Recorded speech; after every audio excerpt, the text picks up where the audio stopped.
Welcome to the Not Just Waiting podcast. I'm your host, Brianna Hoffman, and this is a space for women learning to wait well and live fully. Whether you're in the middle of uncertainty, transition, or just figuring out what's next, this podcast is here to remind you you are not behind, not forgotten, and definitely not just waiting. Let's dig into truth, grow in courage, and hold on to hope together. Hey friends, welcome back to the Not Just Waiting podcast. Today I'm joined by Desiree Taylor, a wife, mom, author, speaker, and mentor with a deep passion for helping women experience the freedom found in relationship with Jesus. Married to her husband Dwayne for 29 years and a proud mom to 2 grown sons, Desiree's life has been shaped by God's faithfulness through every season. In her book, Created to Relate, Living Beyond Religion, she shares her journey from legalism and religious striving into a life-giving relationship with Christ and the transformation that followed. Whether she's mentoring women, serving in her local church, or speaking at retreats and events, Desiree's heart is to help women know they are seen, known, and deeply loved by their Heavenly Father. She has a gift for meeting people where they are, offering hope to those who feel stuck, and reminding them that they are never alone in their journey. When she's not writing or encouraging others, you're likely going to find her curled up with a good book, a cup of tea, and a cozy blanket, browsing a local thrift store, or exploring something new. This conversation is full of grace, freedom, and the reminder that Jesus offers so much more than religion. He offers relationship. Let's dive in. Hey friends, welcome back to the Not Just Waiting podcast. We have smiles and giggles on our faces because our tech is not loving us, which means this is going to be a fantastic podcast. So I cannot wait to see what the Lord does with this crazy, wonky, weird podcast that we're doing today. But I get to introduce you to Desiree Taylor. The fun fact about Desiree is we connected on Substack, and I love Substack. If you're not connected on Substack yet, you need to get there because it's just fun. And we go back and forth. I love her content. She likes my content. Every time I see her name, I'm like, oh, I know her. But now this is the first time I've gotten to actually see you face to face. So I love that. Yeah, I love that too. I love meeting the people that we're talking to online. It just makes it so much more personal, you know? Yes, absolutely. So, this season on the podcast, we're talking about becoming in the in between seasons and what the Lord is doing in our lives with our character and our calling and what that looks like in us in our everyday life. So, I am going to start asking our questions. So, my first question today is, who do you sense God has been forming you into in this season, especially in ways that weren't visible or celebrated? I was going over this and I was thinking, what I feel like he's doing is he's forming into be a woman who lives out of the being with him instead of the doing. Um, like I've known that and I've been in relationship with the Lord, but really living out of the being, what does that look like? And it means a little quieter for me. It means spending more time being with him so that the doing flows out of that and really putting that into action. So I feel like that's where he has me this season. Love that. What does that practically look like? Because in my brain, I was like, oh, yeah, being and doing. And then I'm like, wait, maybe it looks different for you. So, what does that look like in your everyday life? Well, sometimes I do. I like being busy. And I love people. So I, but I can kind of stretch myself thin if I'm not careful. And God has me writing again, writing my second book and doing more writing like that. But when we're just doing and there's nothing, the cup is empty. That's what I really realized in this season is I've poured out so much that I'm empty and I'm not, I get up and I'm ready to do instead of ready to be with him. So I've been very intentional about, starting my day with him. And that may not look like that for everyone else. Sometimes it's different times during the day. Or, I feel like it's like with Martha and Mary. Sometimes it's choosing the better thing in the day. And sometimes that is doing something. But sometimes for me, it's giving up the doing something to be with him. And I'm doing that more and more. And I know that he wants my writing to come out of being with him. When my cup is empty, I'm sitting there, I'm trying to, you know, take out of past times with him, or I'm trying to come up with something to talk about or write about. When I'm seeking him first, because that's really what he's teaching me how to live, like seeking him first. And as I'm doing that, it's like flowing out. It's not work. It's restful, and there's so much peace and joy in that. So I think for me, that's really what it is. It's not that I'm not doing anything, but I'm doing less. And so in some moments, it's choosing to be instead of do, which goes against my flesh sometimes. So agree with that, and I resonate with the being the person that's busy all of the time. It's not I've had to learn how to rest recently because my body doesn't let me, like, keep moving as much as it used to, but I loved your comment about picking the better thing because there is a season that we need to be Mary and listen and let the Lord fill us up, but there's also a season that we get to be Martha and we have to, like, do something. We can't always be one or the other. So I love that you're like, "Hi, I noticed that I was burnt out about this, this, and this, and I wasn't able to do the things the Lord was asking me to do. But when I took a moment to rest, then those things came easy." Yeah, and sometimes I think the things that I'm doing aren't necessarily things that God has called me to, or as I'm realizing the season shifting, which it is shifting for me, and then of course the midlife that comes for us women, the energy level isn't there as often either. Like it changes. So learning to shift in the seasons that God has me, I think sometimes I keep trying to take what's in the old season in the new season. And what he's showing me is those things just don't fit in this season anymore. And I have to let them go. And that's hard for me. That's really hard sometimes.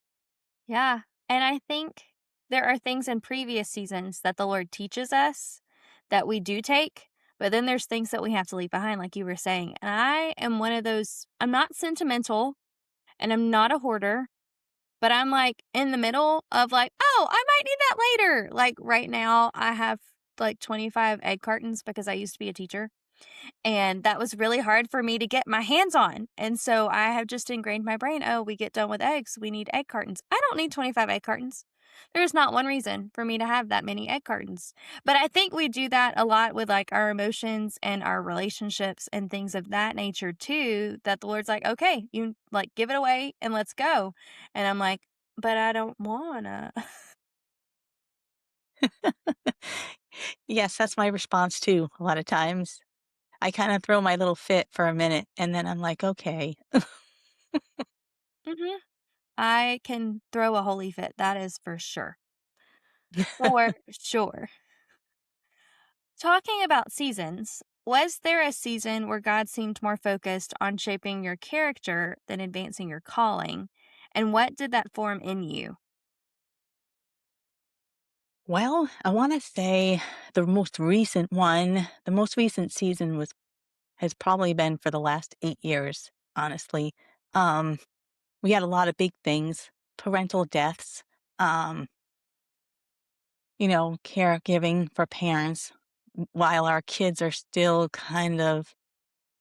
they're in early adult kind of place. And so there was a lot of different dynamics going on. And then you throw the perimenopause in there and all the stuff going on. It's been a very much a pruning season.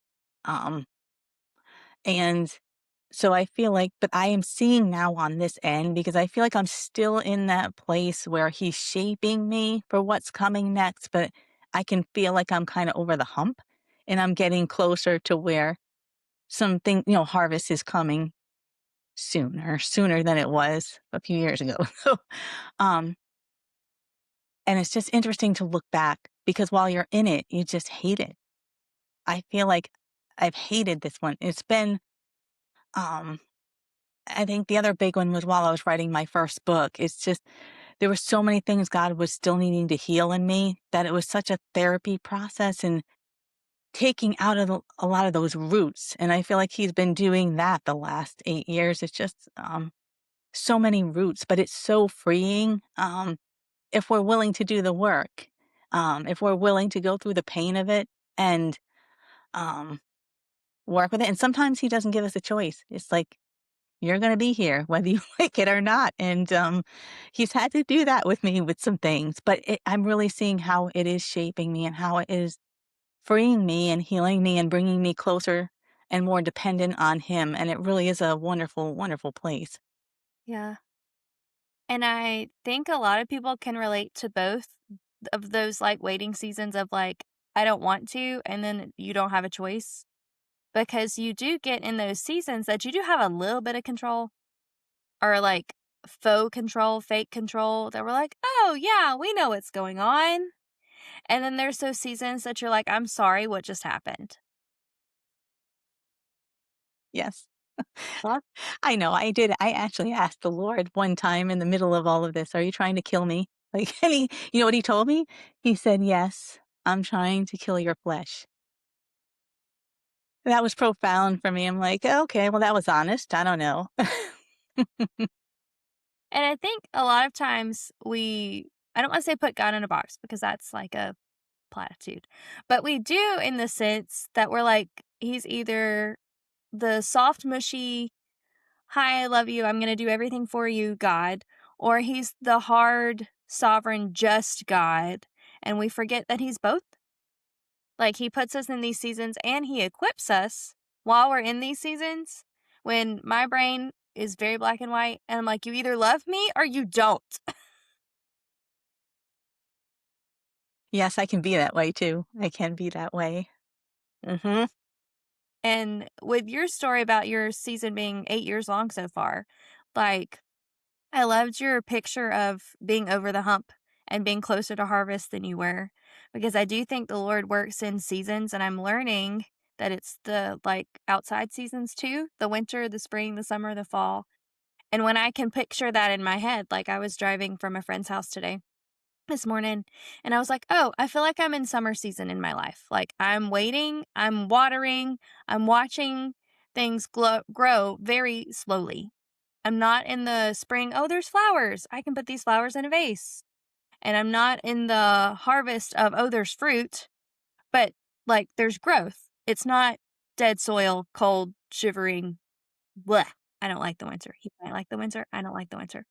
So, I'm like, summer season. So, in your season, is there, like, a specific level that you're like, "Oh, I'm, like, summer, closer to fall. I know what the harvest is gonna be," or are you still waiting to see what the fruit's gonna be? That's just curiosity question. Well, I would say I'm probably in summer, I think, because I think just like the farmers are planting things and the everything's kinda growing right now underneath. I feel like that's what he's doing. He's and he's preparing me. That's why he's preparing me for the harvest, so it does feel kinda like summer. Um I feel like winter was long in this. Um, Spring seemed to be a little quicker, but that's kinda like New England too. I feel like we have winter, and then it's it's still cold, it's cold, it's cold, next thing you know, it's 80 degrees. So I'm like, I feel like it was kinda like that with this, and he's really planting a lot of things, and the seeds are growing, and I can see what he's doing, but you can't see it on top yet. So I'm waiting for that. In this process, what have you had to release? Whether that's expectations, your timelines, your identity, in order to become who God is inviting you to be now? Hmm. I love this question too. I loved all of your questions, because I feel like this really is just I've been doing a lot of thinking about this, lately, and there's been a lot of things for me to release. I think in some things I've had to release the faults, like I don't have control over anything. Like that is whatever. But also, and this kind of goes back to my first book, there's a lot of things that as much as God has freed me, even when God frees us from things, they tend to try to come back up again. And I feel like there's another layer of that happening, like I can see myself getting caught up in the check boxes of the book marketing, of the doing in this process when I need to focus on who he is creating me to be and how to live this out in who he's made me to be and not what someone else says, what someone else thinks, these check boxes of everything you're supposed to do. I feel like I've had to release that picture of it because I tried it and it's not working. And it's not working because that's not his plan for me. That's not the way he wants me to do it. And he warned me about this because when I got into the writing, I'm just a very different writer.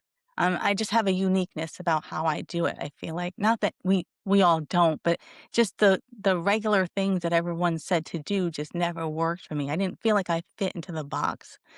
And and he has said to me, "That's because I created you to do it differently. Like, and you need to be okay doing it differently." But I think that scares me because I'm kind of the person who I want the recipe. I feel safe following the recipe. You will not find me adding things in. Occasionally, I'll feel a little bold and throw some extra things in, but when I follow the recipe to the T, it comes out the way it should. And I feel like that's been with a lot of things in life. And God is calling me out of that comfortable box into a different way of doing things. So I've had to really kind of let go of a lot of comfort, a lot of um I've had to really trust him more because that causes anxiety and fear for me, like, "Ugh." And um I've had to release my timelines, although at this point in life, I think that I should know by now that my timeline is never his. It's just never. I mean, rarely. Honestly, I don't even know if ever it's been the same timeline, but I'm very impatient in the process. So he's really taught me I've had to let go of my impatience, and learning how to sit with him and wait with and enjoy the process. Yeah. Um, because there is so much to enjoy in the process, and I miss it because I love to start things, I love to finish things, but this middle business, the sooner it's over, the better. So I really had to die to my flesh in a lot of ways. I've had to release a lot of just things that make me feel safe, make me feel comfortable, make me feel um okay, and to let him carry me through the process, doing what he's going to do, and to be excited about the other side, but not to get stuck in the waiting too, like in my impatience, because I'm like, I want this done now. So I feel like there's been a lot of letting go Yeah. in this whole thing. Yeah. And I think a lot of what you said, like trusting the process, I am not a process girl either. I am very efficient and very effective, and I can get things done much quicker than most normal people. And so the middle grounds, like when you were saying that, my brain went back to my engagement. So what you may not know is my husband and I dated, engaged, and were married within 6 months. And we didn't even actually become boyfriend and girlfriend, like, we never made that official. It was like, "Oh, I'm gonna marry you, so what do we do with this information?" And so from Chris we got engaged over Christmas break and got married in, Easter, so we had a 100-day engagement. And I look back and I'm like, "Ah, I wish I had enjoyed that process a little more." Like, I wish I would have let people throw me parties, and I, was like having fun looking at house stuff and picking what I wanted instead of what was most efficient and effective and cheap. Not cheap, but cost effective. I'm going to get these towels because my friends don't have much money and they can pay them for me. Like they can buy those. Now, all of my friends that get married, I'm like, "Hi, put whatever you want on the registry. Put whatever you want." Nobody cares if they're $100 towels. If they wanna get it for you, if that is what you want, they will get it. But the process part that you were talking about, I'm like, how often do I not sit in a process? Because sometimes those processes are meant to bring us enjoyment because then we can rest and we can process, verbally and with our community what's going on so it's not as big of like a whiplash moment. But, like, even looking at my very short engagement, I'm like, it kinda was whiplash. I went from being a completely single human who was a teacher to moving in with a boy, and I had never even dated a boy before. I'm like, that's probably not what I would recommend to my friends if I were to do this again. And in those processes, the Lord's teaching us with our character and the things that we need for later in our seasons. It's so true. We rush it. We wanna rush it, um, but we don't realize how much, um, beauty is in the process until later sometimes. I'm getting better now. You sound like you're getting better because you've realized, like, hi, this is not beneficial to me. This is not beneficial to my relationship with the Lord. If I, like your being versus doing earlier, chatting about being versus doing, like, there is definitely a time to be and be filled up so that you can do instead of just doing. And the picture of like the sponge analogy, I don't know if you got this and when you were in church or in youth group and the guy gets up there and dunks his sponge and it's like this is what it means to be filled up. And later in life it's like, oh, there's no more in it. How do we pour out of it if it's empty? And then there's like another person that's just steadily pouring over the sponge and it's just dripping and you're like, you want to be this person. I don't know if this ever happened to you. But I think as grown-ups, Yeah. specifically women in the church, we get so caught up in doing that we forget to be, and then we burn out, and then we're like, "Lord, what did we do wrong?" Mhm. Yeah, and I think it's important for us when we've learned that, that's part of what we can pass on to the younger ones and mentor. I do a lot of mentoring, and it's one of those areas that I can share with them, like, the importance of slowing down, enjoying the season you're in, not wishing for the next one to be there. Because I lived that way for a long time and wanna see them enjoy what God is giving them in the moment and not rush through it. And I think specifically, like, looking at Bible stories because, we're quick to read and quick to judge the Bible stories because we didn't live them, and I like making fun of the Israelites, because they just keep messing up over and over and over again. But I think when we get to live life and we accidentally rush through, and then we are kind of not regretful, but maybe a little bit of grief of like, "Oh, I wish I had done that differently." Then we get to tell the people under us, "Okay, this is what I did wrong, quote unquote, wrong. This is how I would have done it. I'm going to try to save you some grief here." And in those processes, or in the learning to enjoy it, you actually get to live life instead of wishing it away. This season, for me, a lot of friends of mine have been like, "Hi, what do you like about your life?" And my brain goes blank because I'm like, you know, what do I like about my life? And my brain goes, well, I like my husband, which is a good thing. I'm slightly obsessed with him if you can't tell. But then all of the other like randomness, like I don't have any hobbies. I do this, and this over again. So in this season, I'm trying to find those little things that I'm like, oh, I like this about my life. I like this about my life. Because we're always in a middle season. We're always in a waiting season. There's always something better. The grass is always greener, even if it's fake grass. It's always greener. And if we learned earlier on to enjoy what we have now, we're not going to be 60, 70, 80 being like, oh man, I wish I had enjoyed that, or I wish I had gone to the swimming pool. I grew up in the deep south, and it's all about like image and makeup and hair and like what we're wearing and the whole kit caboodle. And I was talking to one of my grandmothers, and I was like, "Yeah, did you ever go swimming?" She's like, "No, because I was worried what this person was going to say about my bathing suit." And I was like, "I'm sorry. You let all these crazy people swim at your house in your pool and you didn't go swimming with them." And she's like, "No, and I wish I had. Now I can't get in and out of the pool." I was like, "Man, like, whoo."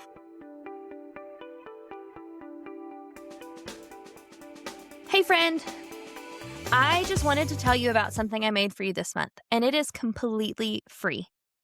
If you've ever found yourself scrolling through someone else's announcement, an engagement, a new job, a life that seems to be moving, and felt that quiet ache of wondering why yours feels like it's standing still, this is for you. It's called the Comparison Audit. It's a short, honest worksheet, only 4 questions, that help you figure out whose timeline you've actually been measuring yourself against. Because most of the time, the behind feeling isn't really about you. It's about a timeline you absorbed somewhere along the way that was never actually yours to begin with. It also includes a scripture reflection page and a borrowed prayer for the nights when the comparison feels loudest. It's free, it only takes a few minutes, and I think it might give you language for something you've been carrying for a while. You can find the link in the show notes or head to my Instagram at rihanna.ivy.hoff and grab it from my bio. Okay, back to our conversation.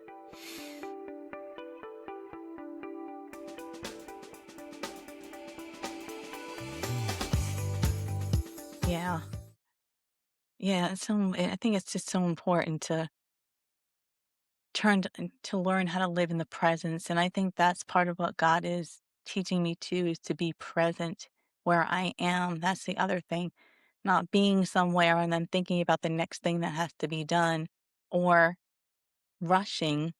I don't wanna live rushed, like, be there and then move slowly to the next thing, and really practicing that because I've lived rushed a lot because, we gotta do the next thing and the next thing and the next thing, whatever it is, and, um, yeah, and who cares, like, if oh my word, like, who cares if the house is spotless? Like, who cares if this is out of place? Like, who cares if there's a gray floating in my hair? Like, I'm really asking God to help me learn not to care so much about some of these things because really, a lot of that for me stems with people pleasing or the perfectionism, all those things that have come out of that legalistic background for me.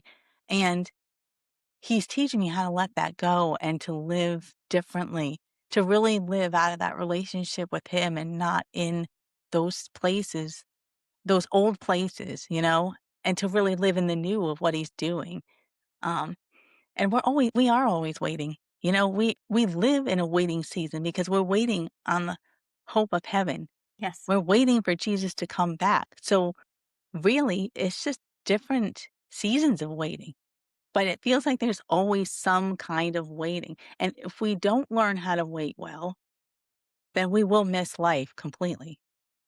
Mm-hmm. Yep. You just took the whole podcast, the whole purpose of the podcast. But I think realizing that is also important because, like, me being old enough to not wish my life away, if that makes sense. But it's still very hard, or even Yeah. your comment about who cares? That is my favorite thing for my husband to say to me because it's not actually his favorite, but it is in this season. Because I get so caught up on what people think. And like, I want to serve others well. And I'm like, well, how does this look? He's like, who cares? Or what about this? Well, who cares? And he's like, you care entirely too much about what other people think, how they're going to Mm. respond. And it's like crazy things that I've come up with in my head. And he's like, when will that ever actually happen? Is someone ever actually going to walk up to you at church and say, did you have those pants on yesterday? No, no.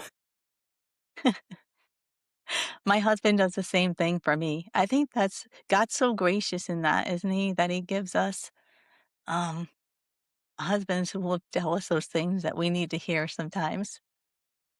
The Lord's like, you're not listening to me. Maybe you'll listen to him.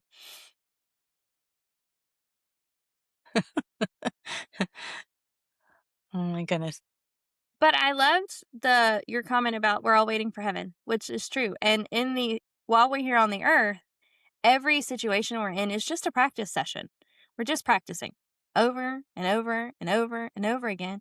And eventually we'll get good at it if we listen well enough. Or we'll just make the same mistakes like the Israelites and mess it up over and over and over again. I would rather not be an Israelite. I have learned, hopefully, from their mistakes. If you see me wandering in the wilderness, be like, hey, friend, you said you weren't going to do this. Well, and I think that's why God gives us each other too. So when one of us is wandering, the other one will say, "Hey, come back," and at another time someone will do that for us. Agree. Absolutely. This conversation has been so fun, and I love that we talked about all the things I didn't expect us to talk about. And the Lord just does that because it's what I need to hear when we're having these conversations, because the Lord likes to call me out a lot when I'm podcasting. In case anyone didn't know, I get the most called out while on a podcast. But is there anything else that you want to share with our listeners today? Um, well, if you want to connect, I would love to connect. I love connecting with the audience. So if any of you would like to connect with me, I'm over at my website, www.arenewedcreation.com, and I'm on Substack. And I am doing, for the first time, I'm doing an online book study with my book, Created to Relate, Living Beyond Religion. So I'm going to do that over the summer, starting the week of June 28th over on Substack. So you can find the information for that on my website. That is so cool. And we'll link to all of that in our show notes, your website, your Substack. I literally was scrolling through Substack this morning and saw your name pop by. I was like, "Oh, I get to meet her today." So we love Substack, friends. If you're not involved in Substack, I personally prefer it to all forms of social media. It's just softer and quieter, and people are kinder, in my opinion. Mm, I love it there too.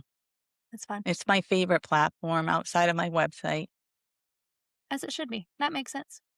Well, friends, please go connect with both of us on Substack if you're not on Substack, and go get Desiree's book and visit her website. And if you had a nugget of some brilliance or wisdom, please share it with us in the comments. And if you have questions or anything like that, share that with us in the comments, and I'll be sure to get it to whoever needs it. But Desiree, this was a joy and a privilege, and you were so patient and so kind because of all these tech thingies. And maybe friends will hear about it later. But thank you for being gracious and kind, and I cannot wait to share with our friends. And friends, if you loved this, share this with a friend of yours. And we will see you guys next week. Bye, friends. Thanks for listening to the Not Just Waiting podcast. I hope today reminded you that even in the in-between, God is working, and you are not alone.